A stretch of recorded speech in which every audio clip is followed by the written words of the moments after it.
Gracias por estar con nosotros esta mañana. Hoy vamos a continuar aquí en nuestras series en el libro de los Hechos y vamos a estar en Hechos 19 al verso 23 al 41 en un mensaje que he intitulado Los efectos de la gran predicación. Esta es la parte 1. Ahora, una de las cosas que realmente, de verdad, he disfrutado en nuestro estudio a través del libro de los Hechos, aquí en el Nuevo Testamento, es aprender sobre, de verdad, cómo y qué le sucedió a las iglesias que leemos en las cartas paulinas en nuestras Biblias. Ahora, los cristianos todo el tiempo estudian lo que Pablo dijo a todas las diferentes iglesias. Por ejemplo, cuando Pablo escribió a las iglesias, ustedes las conocen, ¿no? Efesios, Colosenses, Primera, Segunda de Corintios, Romanos, y sigue la lista. Por lo general, Pablo estaba corrigiendo algunas cuestiones teológicas. Tal vez estaba contestando preguntas y corrigiendo ciertos comportamientos. Así que cuando Pablo escribió a las iglesias, las cartas por su naturaleza eran teológicas y pueden ser pesadas y profundas en las verdades teológicas que Pablo quería que estos creyentes supieran. Pero en estas cartas a las iglesias, por lo general, leemos la corrección o lo que está haciendo la iglesia en ese tiempo, pero a veces no recibimos cómo empezó esa iglesia o todos los detalles, otros detalles, pues. Esa es la razón que cuando estudiamos el libro de los Hechos, el autor, el doctor Lucas, llenó muchos de esos vacíos. Ahora, estoy seguro que Lucas no pudo poner todos los detalles como podría, pero tenemos un mejor conocimiento de estas iglesias, podemos saber el porqué y el cómo de alguna de estas iglesias llegaron a ser como están. Por ejemplo, aquí rapiditamente, el libro de Filipenses es realmente una nota de agradecimiento a la iglesia. Y Pablo está haciéndoles saber cómo tener una unidad a pesar de las terribles situaciones que están encontrando. Pero el libro de los Hechos nos encontramos 3 personas, a una mujer llamada Lidia, a una niña que estaba poseída por un demonio y a un carcelero que se quería matar porque pensó que se habían escapado los prisioneros. Así que ahora la iglesia en Filipos se vuelve muy personal porque sabemos cómo fue el origen de la iglesia aquí en Filipos cuando leemos la carta de Filipenses, establecida aquí por apóstol Pablo durante el segundo viaje misionero. Ahora, déjame darte otro ejemplo. Cuando Pablo escribió sobre la iglesia en Corintio, los estaba de verdad escribiendo porque era una iglesia que se había vuelto un poco desordenada y estaban teniendo fiestas locas en la iglesia y estaban permitiendo que se llevara toda clase de conductas sexuales inapropiadas dentro de la iglesia. Entonces, cuando usted se encuentra con la iglesia en Corinto en el libro de los Hechos, al menos para mí, puedo entender cómo llegaron a donde fueron o por qué es que esa iglesia perdió su camino. ¿Por qué? Porque entendemos un poco más de la cultura de la iglesia.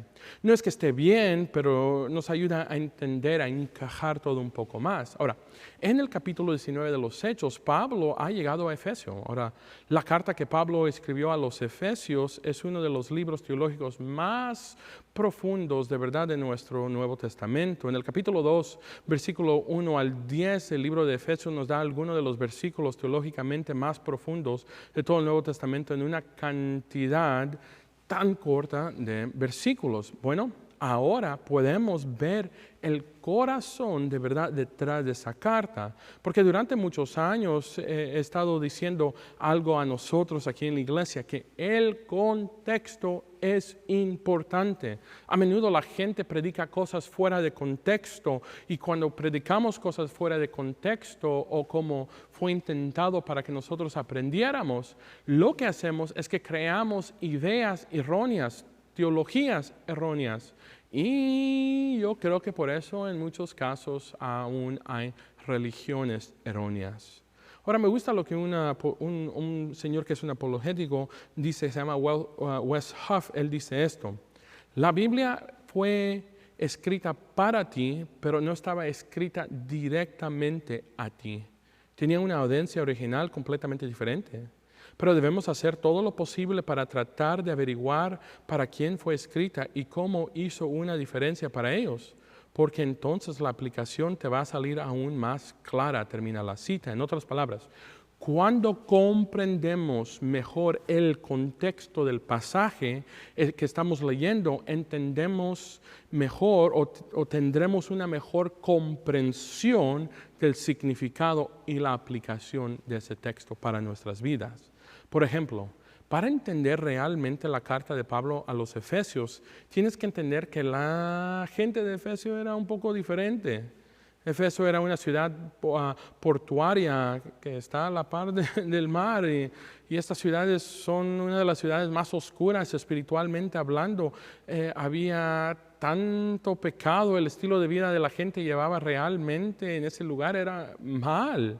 Bueno, Efeso era conocido también por el templo de una diosa pagana llamada Diana. Y Diana es el nombre romano, pero su nombre griego era Artemisa. Y ese es el nombre que vamos a leer aquí en unos momentos que Lucas usa cuando se refiere a aquellos que están haciendo a estatuas de platas de ella aquí en Hechos capítulo 19. Ahora, un poco de esta Artemisa. Las leyendas dicen que Artemisa nació en el bosque, diosa de los animales salvajes, pero también sus seguidores decían que era el protector de las jóvenes según sus falsas ideologías. A menudo cuando las mujeres jóvenes casadas querían quedar embarazadas, rezaban a esta diosa pagana que era la patrona de verdad de Efeso, esta Diana Artemisa, para que ellas quedaran embarazadas. En su creencia falsa, esta era la diosa de la fertilidad.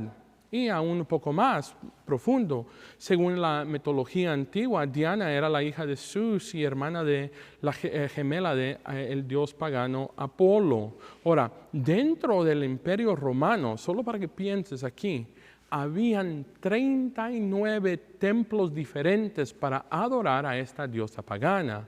Sin embargo, de los 39, el templo más grande, el mero, se encontraba aquí en Efesos. A decir que era un gran templo y todos los de los Efesos sabían que ese era el templo de Diana. Ahora, Pablo está en Efesos y veamos lo que está sucediendo durante el tercer viaje misionero de Pablo. Para eso abra sus Biblias a Hechos capítulo 19, verso 23. Hubo por aquel tiempo un disturbio no pequeño acerca del camino. Paremos ahí. El camino es como se llamaba a los primeros cristianos. Así que en el libro de los Hechos, una de las primeras representaciones de los cristianos o nombres que se les dio fueron los del camino. Pero luego dice algo aquí interesante, que hay un disturbio no pequeño. Es decir, hay unos problemas aquí. Piénsalo, la semana pasada nosotros leímos y vimos cómo Pablo predicó el evangelio a esta persona que estaba poseída, de verdad atacó a estos muchachos judíos, hombres judíos, y todos se dieron cuenta, el demonio admitió que sí hay un Jesús y que sí conoce a Jesús. Toda la gente, hubo un avivamiento grande, comenzaron a venir a Cristo, trajeron todos sus ídolos, sus libros de brujería y los quemaron todo. Dice que todo lo que trajeron fue una cantidad de 50,000 piezas de plata. Así que a los artesanos no les importa que Pablo esté rescatando a las personas que están esclavizadas por los demonios. Lo que sí les importa es la amenaza que Pablo va a traer a sus bolsas o sus billeteras. Sigamos leyendo aquí, mira Hechos capítulo 19, verso 24. Porque un platero llamado Demetrio, que hacía plata, templecillos de Diana, daba no poca ganancia a los artífices. Demetrio, un platero, estaba haciendo estos pequeños ídolos de plata que tenían que ver con esta diosa pagana Diana, y se usaba también, la gente los compraba y lo usaban también como para tener un culto privado de alguien, ¿me entiendes? Así Demetrio era notable, tenía influencia y tenía estatura, y así que él se reúne a la gente y esto se convertirá en de verdad un montín, y está un poco enojado Demetrio con todo lo que está pasando. Mira aquí, Hechos 19, 25 dice así: a los cuales reunidos con los obreros del mismo oficio, dijo: varones, sabéis que este oficio obtenemos nuestra riqueza. Paremos ahí. Ahora Demetrio está de verdad siendo honesto. Él está revelando su motivo. La razón que él está molesto es porque el evangelio está saliendo y haciendo que la gente se aleje de dioses paganos. Y como se está alejando de dioses paganos, también se está alejando de los ídolos. Y él hace ídolos. Ahora, y los vende pues. Lo que sucede es que cuando la gente empieza a seguir a Cristo, deja de comprar ídolos. Y esto no es solo lo que está sucediendo aquí en Efesios, pero de verdad está sucediendo en todas las partes en ese tiempo. Mira aquí Hechos capítulo 19, verso 26 al 29. Pero veis y oís que Pablo no solamente en Efesios, sino en casi toda Asia, ha apartado mucha gente con persuasión diciendo que no son dioses los que se hacen con las manos. Wow.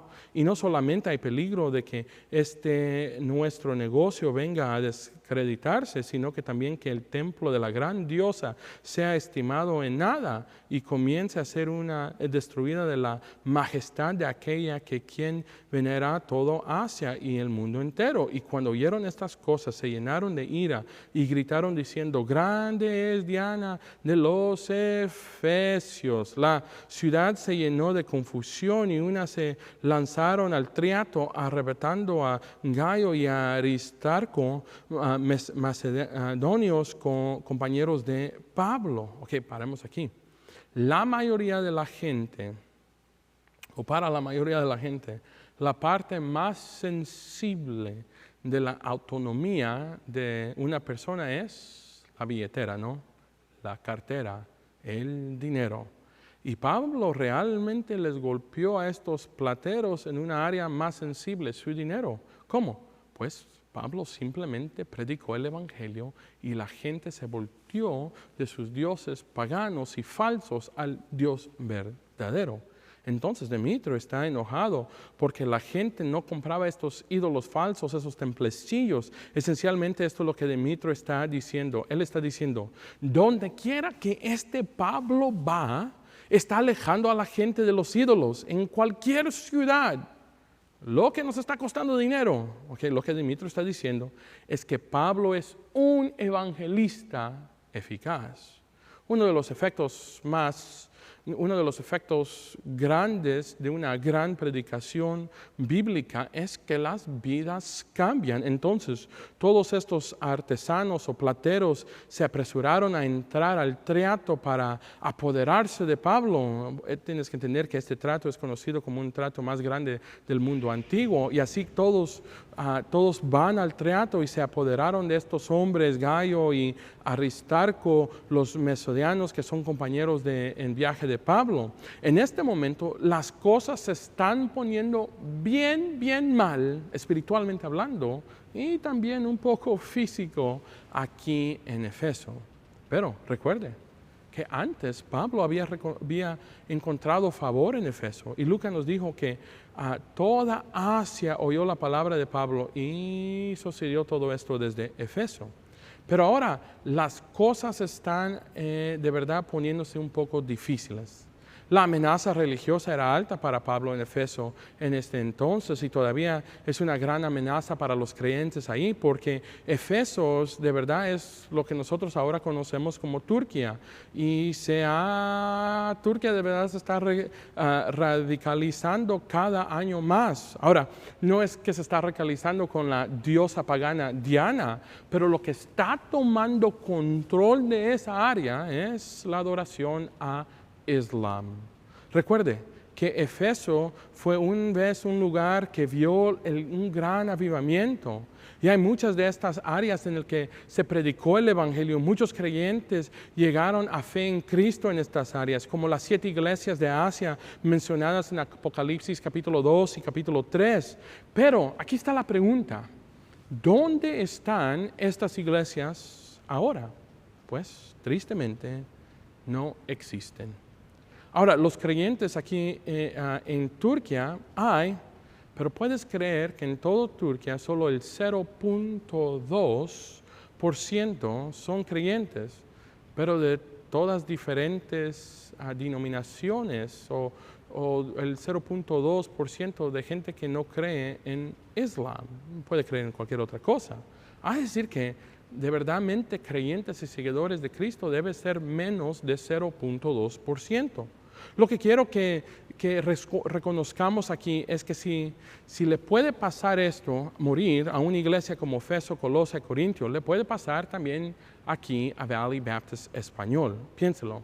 Efeso tuvo algunos de los pastores más grandes, tenía el apóstol Pablo, el apóstol Juan y a Timoteo, solo para nombrar tres. La pregunta que tenemos que hacer es, ¿quiénes son los pastores de la iglesia hoy en día? Pues no tienen pastor porque esa iglesia ya no existe. En algunos casos las iglesias mueren porque hay pecado, otros casos solo porque se preocupan por sí mismos. Iglesia, escúcheme, mira, me tienes que escuchar en esto. Hay cristianos, personas en la iglesia en todo el mundo que están enojados con la iglesia porque la iglesia no les sirvió a ellos de la manera que ellos quieren ser servidos. Iglesia, escucha mi corazón en esto, por favor. Nosotros nos reunimos, nos ayudamos a crecer en madurez, agarramos las herramientas necesarias a través de los grupos de vida, a través de la predicación todos los domingos, a través de los discipulados y todo lo más que tenemos. Pero después nuestro trabajo es ir y alcanzar a los perdidos. Y a veces podemos mirar a las iglesias moribundas y decir, ¿cómo es que dejaste que tu iglesia muriera? Pero necesito que entiendas algo, que no pienses ni por un segundo que nunca puede ser eso nosotros. Es decir, que Valley Baptist Español puede morir.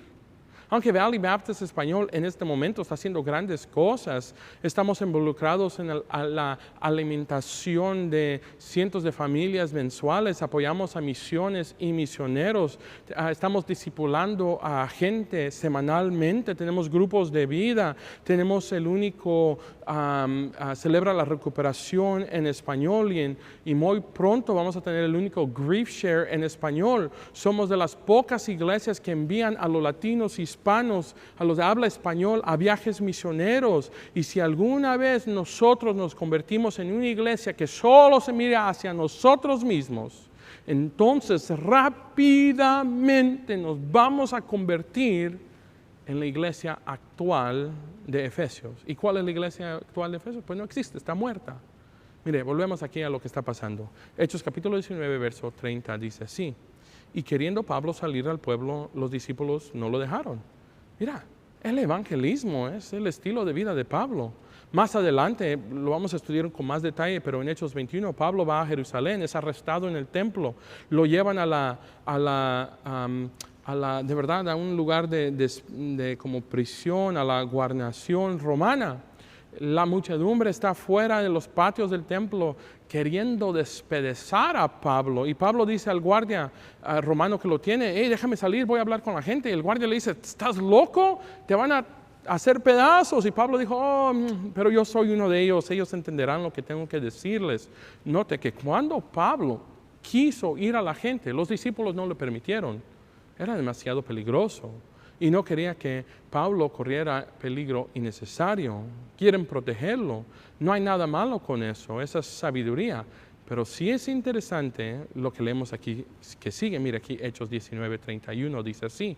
También algunas de las autoridades de Asia, que eran sus amigos, le enviaron recado, rogándole que no se presentara en el triato. Iglesia, debemos entender que Pablo estuvo en la lista negra desde que se convirtió del judaísmo al cristianismo, y hay una gran persecución en Jerusalén desde ese mismo principio. Pero cuando se trata del mundo secular, en este momento aquí, el gobierno nunca vieron a los cristianos como una amenaza. Los romanos, por eso muchos ejemplos leemos cuando el romano dice, esos asuntos ustedes déjanos a nosotros en paz. Pero algo pasó que no fue hasta que César Nerón entró en la escena y los gobernantes posteriores de Nerón, del gobierno romano, decidieron centrar su atención en los cristianos, y Nerón lo hizo porque la historia dice que quemó Roma, una parte de ella, y necesitaba a alguien a quien culpar. Eso, ¿quién culpó? Culpó a los cristianos, así que se volvió a Pablo y los primeros cristianos de Roma. Lo interesante es que Pablo se hizo amigos de estas autoridades de Asia. Mira aquí, Hechos capítulo 19, verso 32. Unos pues gritaban una cosa y otros otra. porque la concurrencia estaba confusa y los más no sabían por qué se habían reunido. La muchedumbre está tan enojado y la gente estaba gritando tantas cosas diferentes. Tal vez alguien dijo, hey, ya sé que estamos enojados y gritando, pero perdón, ¿de qué estamos haciendo este alboroto? ¿Por qué? Y tal vez otra persona dice, yo no sé. Y tal vez alguien más preguntó, ¿por qué estamos enojados? Y la otra persona dijo, no sabemos. No sé si conoces a alguien que tal vez, ojalá no, pero tal vez tú te enojaste con, solo sabes que estás enojado, pero ni te recuerdas por qué te enojaste. Es lo que está pasando aquí. La gente está en un furor, pero están gritando diferentes cosas que de verdad no saben qué es lo que están peleando. Mira, Hechos 19, verso 33. Y sacaron entre la multitud a Alejandro, empujándole a los judíos. Entonces Alejandro pidió silencio como con la mano. Quería hablar en su defensa ante el pueblo. Ahora, déjame hablar un poco de Alejandro aquí. Alejandro debe haber sido un descatado ciudadano judío en esta ciudad. Los judíos en las ciudades antiguas, como aquí en Efeso, tienen un problema con las ciudades como las de Efeso. Estas ciudades como las de Efeso tenían un problema con los judíos. ¿Por qué? Porque los judíos no creían en la representación de ningún tipo de animal o humano. Para cualquier buen judío nunca puede tener ninguna estatua, ninguna pintura, ningún ídolo, especialmente si lo van a adorar. Está prohibido en el judaísmo debido al segundo mandamiento. Entonces, en un pueblo como Efeso, donde hay mucha idolatría, los judíos se opondrían a la adoración de los ídolos. Este portavoz principal, Alejandro, es sacado de la multitud para hablar. Ahora, no sabemos con certeza si es el mismo Alejandro, pero definitivamente está contra Pablo. Porque en 2 de Timoteo capítulo 4, Pablo menciona a un hombre llamado Alejandro. El herrero de cobre podría ser el mismo hombre, ya que está escribiendo la carta a Timoteo, quien pastoreó en Efesos. Es una carta escrita a Efeso. Este ciudadano judío podría haber sido un herrero de cobre. No lo sabemos, pero lo que sí es interesante es que dice Pablo en 2 de Timoteo capítulo 4, que Alejandro el caldero me ha hecho mucho daño. De todos modos, Alejandro hace un gesto con sus manos para defender el pueblo. Mira lo que pasa aquí, Hechos capítulo 19, verso 34. Pero cuando concedieron que era judío, todos a una voz gritaron casi por 2 horas, grande es Diana de los Efesios. Oye, 2 horas gritando, grande es Diana o Artemisa de los Efesios. Por 2 horas. Wow, sigamos leyendo aquí. Hechos 19, verso 35 al 41. Entonces, el escribano, cuando había apaciguado a la multitud, dijo, varones de Efesios, ¿y quién es el hombre que no sabe la ciudad de los Efesios es guardiana del templo de la gran diosa Diana y de la imagen venida de Júpiter? Puesto que esto no puede contradecirse, es necesario que se apaciguéis y que nada hagáis precipitadamente, porque habéis traído estos hombres sin ser sacrilegiosos y blasfemadores de vuestra diosa, que si Demetrio y los artífices están con él, tienen pleito contra alguno, audiencia se conceden y procónsules hay. Acusen los unos a los otros. Y si demandáis alguna otra cosa, en legítima asamblea se puede decir. Porque peligro hay que seamos acusados de sedición por esto de hoy, no habiendo ninguna causa por cual podamos dar razón de este concurso. Y habiendo dicho esto, despidió a la asamblea. Algo interesante ha pasado. El secretario de la ciudad de Efesios es de verdad el enlace, el puente entre el gobierno y la ciudad, los representantes romanos, y está hablando con la multitud en el teatro. Luego, el secretario del ayuntamiento señala a Efeso que corre peligro a perder la lealtad a Artemisida. Y están acusando a gente, pero Pablo y la gente que estaba con Pablo, Gayo y Aristarco no son amenaza, ni siquiera han hablado contra la diosa Diana. Tal como están estas cosas, no es Pablo ni es su equipo que están quebrando la ley. Pero ahora, por verdad, es la multitud que está rápidamente a punto de quebrar la ley, y si continúan haciendo esta asamblea, esta junta, estos gritos, se va a ver como que algo está pasando y van a llegar los romanos. Mira, Dios obró poderosamente en Efeso, pero también fue duro. El diablo también estaba trabajando duro. Me gusta como lo dijo un pastor que se llama Pastor Pearson, y este pastor vivió en los finales del 1800, y él escribió esto, aquí está la cita. Este capítulo nos enseña a todos una lección permanente, que cuando los discípulos tienen un verdadero avivamiento, la sociedad recibe una revolución. Cuando el Espíritu se mueve poderosamente sobre los hijos de Dios, podemos esperar otros movimientos poderosos entre los incrédulos. Y no debemos sorprendernos si el diablo mismo desciende teniendo gran ira, como si supiera que su tiempo era corto. Termina en la cita. A decir que cuando Dios va a hacer algo grande o está haciendo algo grande, esperemos oposición. ¿Por qué? Porque el enemigo no quiere que tú y yo llevemos el evangelio a las naciones, o que llevemos el evangelio a nuestras familias. Por eso no sé si has escuchado a alguien antes que decía, antes de ser cristiano yo tenía la buena vida, pero ahora que soy cristiano siempre estoy pasando problemas. ¿Por qué? Porque son los dardos del enemigo que te están tratando de detener, que regreses a tu vida anterior, que regreses a tu carácter anterior, y en muchos casos que regreses a tu pecado anterior. Ahora, irónicamente, este señor, el escribano de ayunamiento, no tiene toda la razón. La iglesia de Efeso mantiene firme durante siglos, mucho más después que el culto a esta diosa falsa, Diana.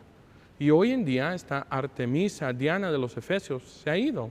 Su templo esencialmente desparcido en fragmentos dispersos. El templo de Zeus ya no existe. Muchos de los templos que salpicaban en estos tiempos de ídolos ya no están. Demetrio se ha ido. La gente que acusó a Pablo porque les estaba quitando dinero por no vender ídolos, se han ido. Todas son historias antiguas ahora. Es solo una excavación arqueológica en un lugar donde puedes ir como turista. Sin embargo, lo que sí tenemos de Efeso son estas 4 cartas en el Nuevo Testamento.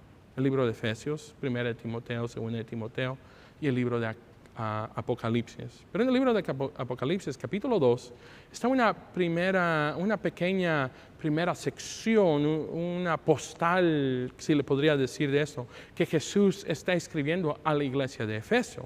Debemos recordar que algo grande sucedió en Efeso en esos viejos tiempos. Hubo una generación en que la gente se volvió al Señor. El amor a la palabra de Dios era grande. Gente vino a conocer a Cristo. Y Pablo les estaba enseñando y compartiendo la palabra de Dios con ellos. Y luego Timoteo tomó el relevo de Pablo cuando se fue. Y así una iglesia que tenía a Pablo como su pastor puede morir. Te voy a decir que una iglesia a hoy en día también puede morir. Mira, unos 40 años después de que se llevó a cabo todo lo que se vio aquí en el capítulo 19 de Hechos, hubo unos problemas grandes. Mira lo que dijo nuestro Rey Jesús acerca de la iglesia de Efesios en Apocalipsis capítulo 2, verso 1 al 3. Dice así, escribe el ángel a la iglesia de Efesios: el que tiene las 7 estrellas en su diestra, el que anda en medio de los 7 candeleros de oro, dice esto: yo conozco tus obras y tu arduo trabajo y paciencia, y que no puedes soportar a los malos, y has probado a los que se dicen ser apóstoles y no son, y los has hallado mentirosos, y has sufrido, y has tenido paciencia, has trabajado arduamente por amor de mi nombre y no has desmayado. ¡Wow! Man, hasta aquí esta iglesia tiene unas buenas palabras de Jesús. En otras palabras, Jesús está diciendo, he visto lo que has hecho, conozco tu discernimiento, conozco tu corazón, muy bien, pero hay algo más. Mira aquí en Apocalipsis capítulo 2, verso 4. De todas esas cosas buenas le dijo, pero tengo contra ti que has dejado tu primer amor. Literalmente, dejado tu primer amor. En otras palabras, has dejado tus prioridades de amar a Jesús primero, amar a Dios primero. Y finalmente, en el paso de los años, hoy el testimonio del cristiano en Efeso es inexistente. Jesús no dijo que han perdido su primer amor o que tal vez lo pusieron en un lugar que no lo pueden encontrar, pero dijo que has abandonado, has dejado. Básicamente Jesús dice, conozco tus obras, conozco todo lo que has hecho, pero has dejado tu primer amor. Mira, ¿recuerdas lo que nuestro Señor Jesús dijo a Marta en los Evangelios? Lucas 10 no está en la pantalla.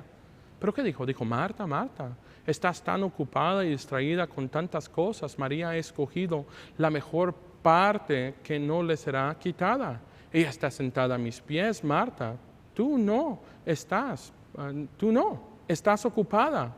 Estás trabajando, bien, eso es bueno. Buena comida, Marta. Mira, esto es lo que está pasando aquí en la iglesia de Efesos. Y tristemente está pasando con cristianos alrededor del mundo. Han perdido su primer amor. Es decir, que hay gente que sirve, tal vez porque ya es rutina. Me he encontrado con, de verdad, gente que quiere hacer cosas a su manera y si no salen a su manera y, wow, mira, hay cosas que no podemos hacer a nuestra manera para que el Evangelio de verdad sea llevado a las naciones. Hay cosas en la iglesia que de verdad a mí no me gustan hacer, pero lo hacemos. ¿Por qué? Porque es una herramienta para alcanzar a gente con el Evangelio.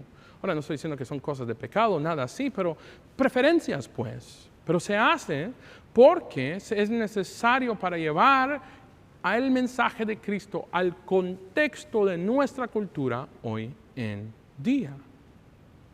Permítame darte unos puntos aquí para terminar. El punto número 1. Escuche la advertencia contra el servicio sin amor. Jesús habló, de verdad, alabó a la iglesia, le dijo, buen trabajo a la iglesia de Efeso por su arduo trabajo, perseverancia, fuerza y pureza doctrinal. Sin embargo, fueron criticados por abandonar su primer amor. Esto se refiere al amor fundamental, apasionado por Cristo que motiva nuestras vidas, nuestro servicio como cristianos genuinos para Él. No estés tan ocupado trabajando para Dios que pierdas vista de amar a Dios. El punto número 2, hay peligro en la complacencia. Es fácil quedar atrapado en la vida, en las actividades de la iglesia y perder la vista de amor apasionado por Jesús, que se sintió a darse cuenta de su amor por primera vez. Hay quienes de verdad están tanto en la complacencia.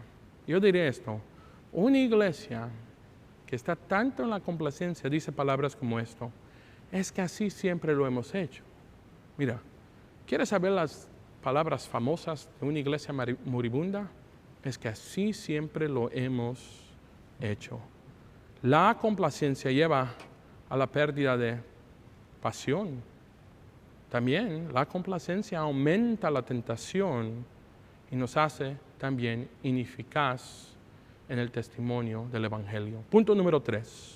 Donde quiera que se predique el Evangelio, espere oposición.